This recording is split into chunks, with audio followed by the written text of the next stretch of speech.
इसको बेचना बिल्कुल भी मुश्किल नहीं है, बहुत आसान है। अगले 2 से 3 साल ये एज अ सीड हमारे मुल्क में यूज़ होगा। वैल्यू एडिशन पे चले जाते हैं, इसके मैन्युफैक्चरिंग प्लांट पे चले जाते हैं, तो वो जो इसके पत्ते हैं वो भी आपके काबिल इस्तेमाल आ जाते हैं। हर अक्लमंद अपने से ज़्यादा अक्लमंद के सामने बेवकूफ़ है और आपको हमेशा अपने से ज़्यादा अक्लमंद मिलते रहेंगे। मैंने 4 साल में देखा है, जिसने जीवन लगाया है वो खुशहाल हो गया है। अपने देखने सुनने वाले तमाम नाज़रीन को दोबारा देसी बिजनेस इन्फो में वेलकम। जीवन गार्लिक की तमाम फैमिली के लिए हमारे सामने पाकिस्तान में वो भाई मौजूद हैं जिन्होंने सबसे ज़्यादा लगाया है, जो कि इस वक्त जीवन गार्लिक में कह सकते हैं कि किंग है, क्योंकि जिसके पास कोई भी चीज़ सबसे ज़्यादा हो वो अल्हम्दुलिल्लाह उस फील्ड का किंग होता है। आफ्ताब भाई मौजूद हैं एस्प्रो फार्म से जफरबाद में। इन्होंने 75 एकड़ की फील्ड लगाई है। लाहौर में इस टाइम भाई के पास बैठे हैं।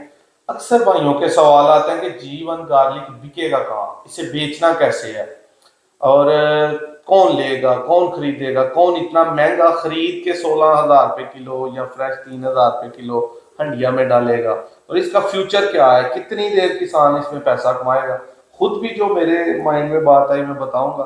आफ्ताब भाई जो कि पिछले 3-4 साल से इस फील्ड में है, तभी आपके टाइम का बहुत शुक्रिया। Thank you very much. इस सवाल को जरा आप अपने अल्फाज में, अपने एक्सपीरियंस में, अपने रंग में आम बंदे को, आम किसान को, खासकर हमारे परदेसी जो बेचारे किसान नर्किया छोड़ के तो बाहर चले गए, उनको जरा बताएं। जीवन के बारे में मेरी राय ये है कि इसको बेचना बिल्कुल भी मुश्किल नहीं है, बहुत आसान है। इसको महंगा बेचने का इशू है। हर आदमी चाहता है मैं महंगे से महंगा बेच दूँ, मैं 2,000 में बेच दूँ, मैं 3,000 में बेच दूँ, मैं 4,000 में बेच दूँ। आप मुझे बताएं, अगर कोई शख्स ये कहे कि मेरे पास जीवन है और मैं 1,000 रुपये में या 800 रुपये में देता हूँ, तो क्या बेचना मुश्किल है? एक लम्हा नहीं लगेगा और सारा बिक जाएगा। लोग उसे कहेंगे। जीवन के बारे में, जीवन को महंगा बेचने का इशू है, वो एक स्ट्रगल हो रही है, इसको बेचना इशू नहीं है। और दूसरी मेरी इसके बारे में राय ये है कि जैसे जैसे वक्त गुजरेगा, आफ्टर ऑल इस प्रोडक्ट ने हमारी मंडियों तक रसाई करनी है, मंडियों में पहुंचेगी, और जैसे ही ये मंडी में पहुंचेगा तो फिर तो ये बहुत आसान हो जाएगा बेचना। फिर तो आम फसल की तरह सेल होगा। आप जैसे ही इसको काश्त करेंगे, इसको 7-8 दिन आप धूप में या छाँव में इसको रखेंगे और ड्राई करके और लोड करके आप अपनी मंडी में ले जाएंगे। उस वक्त मंडी का जो भी रेट होगा उसके मुताबिक आपके पास जितनी भी क्वांटिटी है, बेचने का कोई इशू नहीं होगा। ये ऐसे ही है जैसे आलू बेचना, प्याज बेचना या कोई सब्जी बेचना, कोई ऐसा मुश्किल काम नहीं है। तो हर घर में, हर हंडिया में डेली बेसिस के ऊपर यूज़ होता है। इसको बेचने का मेरा नहीं ख्याल कि कभी भी इशू रहेगा। इस वक्त सिर्फ महंगा बेचने का इशू है। महंगा के कहाँ बेचना? जब आप महंगा बेचते हैं तो फिर आपको लोगों से निगोशिएट करना पड़ता है, डिफरेंट मार्केट सॉर्ट आउट करनी पड़ती हैं, कस्टमर्स देखने पड़ते हैं, फिर मार्केटिंग स्ट्रेटजीज़ पे जाना पड़ता है, सोशल मीडिया यूज़ करना पड़ता है, क्योंकि आप एज अ सीड बेच रहे हैं इस वक्त ना। तो जब तक ये सीड है उस वक्त तक थोड़ा सा है, लोगों को बताना पड़ता है कि मेरे पास इतना है, इस जगह पे लगा हुआ है, और ये है इसके अंदर। इस दफ़ा आप क्या देख रहे हैं कि अभी तक लोगों ने इसमें हज़ारों लगा के लाखों से करोड़ों, और इवन के करोड़ों से भी ऊपर वाले फिगर्स पे लोग जा रहे हैं। कितने साल एज ए सीड बीज के लिए ये इस्तेमाल होगा कि जब तक पाकिस्तान जो बाहर से इंपोर्ट कर रहा है लहसुन, उसकी ज़रूरत पूरी हो जाएगी? मेरे ख्याल से अगले 2 से 3 साल ये एज अ सीड हमारे मुल्क में यूज़ होगा। उसके बाद ये जो है शायद हमारी मंडियों का रुख कर जाएगा 3 साल बाद। जी बिल्कुल।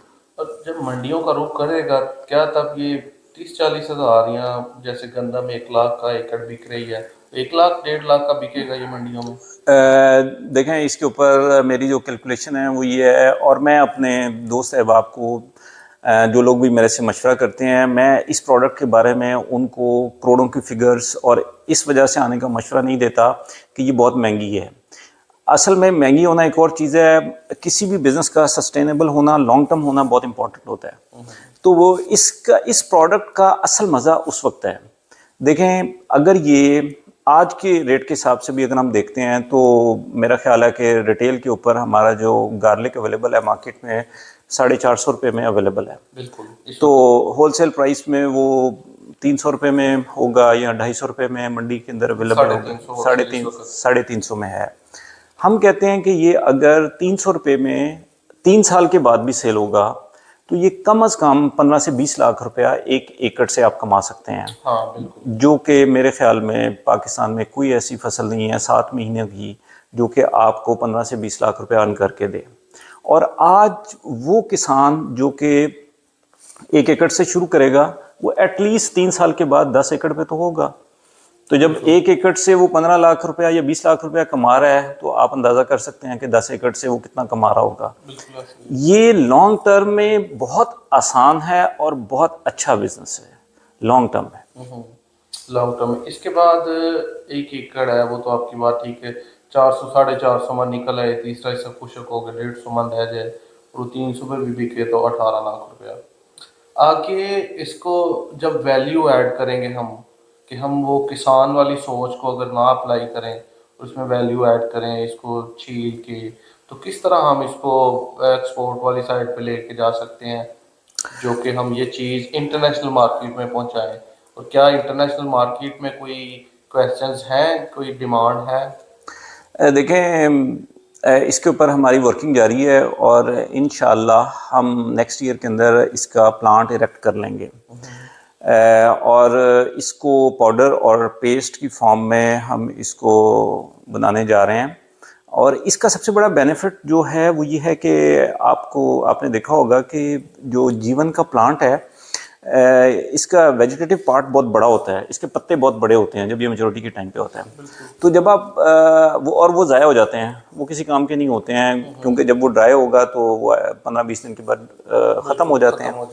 तो जब आप इसको वैल्यू एडिशन पे चले जाते हैं, इसके मैन्युफैक्चरिंग प्लांट पे चले जाते हैं तो वो जो इसके पत्ते हैं वो भी आपके काबिल इस्तेमाल आ जाते हैं, इसके पाउडर बनाने में यूज़ हो जाते हैं।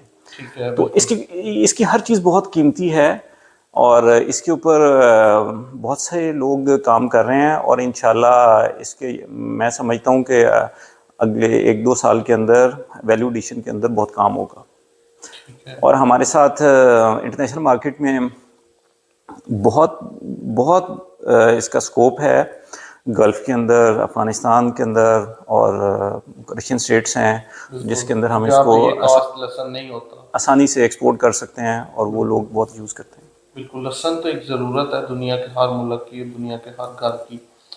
इसके बाद गार्लिक की तरफ हम निकलते हैं और जो आम किसान है वो मतलब वो ही महंगा बेचने वाला और सस्ता बेचने वाला प्रोसीजर में से जब गुजर के और उसको बहुत ज़्यादा रखने पे आगे कास्ट कर देता है, मंडियों में आने का प्रोसीजर होता है। उसमें आपने तो पिछले साल उसको ड्राई किया है, कुछ लोग फ्रेश को पटाई करके और ड्राई बेचना चाहते हैं, उसमें क्या फ्रेश बेचना चाहिए या ड्राई बेचना चाहिए, वो कैसा एक्सपीरियंस है आपका?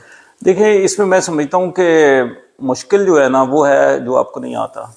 जो आपने सीख लिया या समझ लिया या किसी से पूछ लिया, किसी से मशवरा कर लिया, वो आसान हो जाता है। ठीक है। तो यहाँ पर मुझे ना एक बात याद आ गई कि वासिफ अली वासिफ साहब की एक कोट है कि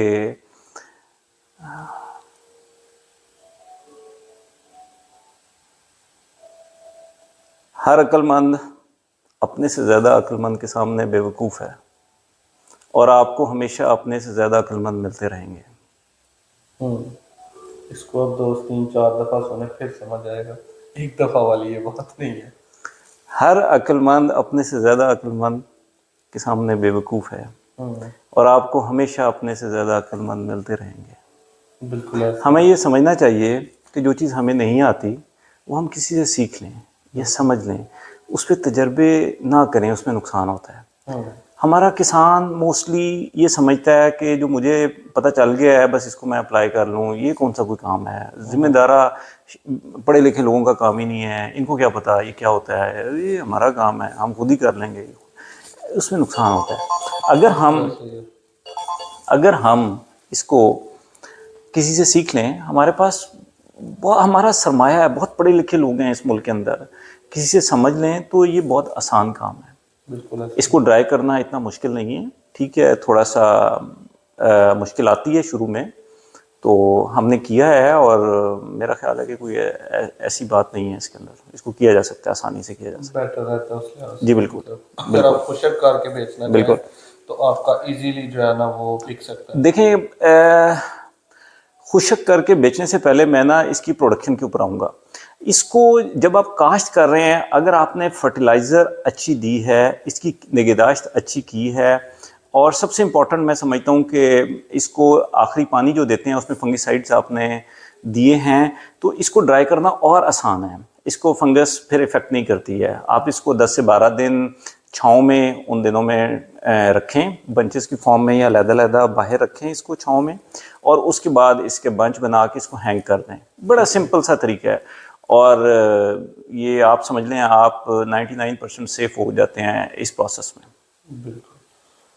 इसके अलावा कोई लास्ट में फिर इस वीडियो में जो माड़ा बंदा है, थकिया बंदा है, उसको क्या कहना चाहेंगे कि यार वो इस फील्ड में आए, अगर वो आएगा ना, छोटे छोटे लोग इसमें एंटर होंगे तो मुल्क फिर दूसरी साइड पे जाएगा। मेरी अपने किसान भाइयों से ये रिक्वेस्ट है कि आपने अपनी सारी ज़िंदगी अपनी ट्रेडिशनल क्रॉप्स जो हैं उसके ऊपर लगाई है, इसको किसी तरह से थोड़ा लगा लें, जैसे भी लगा लें, जीवन ज़रूर लगाएं।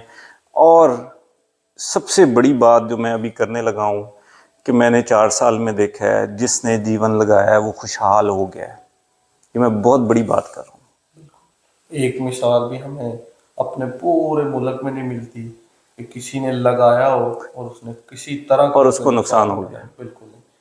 उसने जरूर उठाया जिसका बेचारे का चोरी हो गया। हाँ, कोई उठा वो के चीज़ लेके तो हो गया। जाती है, लेकिन जिसने लगा लिया है जीवन वो खुशहाल हो गया है। आप भी लगाइए और अपनी और मुल्क की खुशहाली में अपना किरदार अदा कीजिए। नहीं जी दोस्तों, वीडियो एंड तक देखने का शुक्रिया, शेयर लाजमी करिएगा। आफ्ताब भाई ने अपना कीमती टाइम निकाला और अपना 3-4 साल एक्सपीरियंस जो बेचने की दोस्तों को टेंशन आ रही है उसका खुलासा तो उन्होंने बताया कि इसको महंगा बेचना मसला है, नॉर्मल रेंज पे नॉर्मल रेट्स पे बेचना तो कोई इशू नहीं है। ठीक है, तो इंशाल्लाह एक नेक्स्ट वीडियो में मिलेंगे। अल्लाह।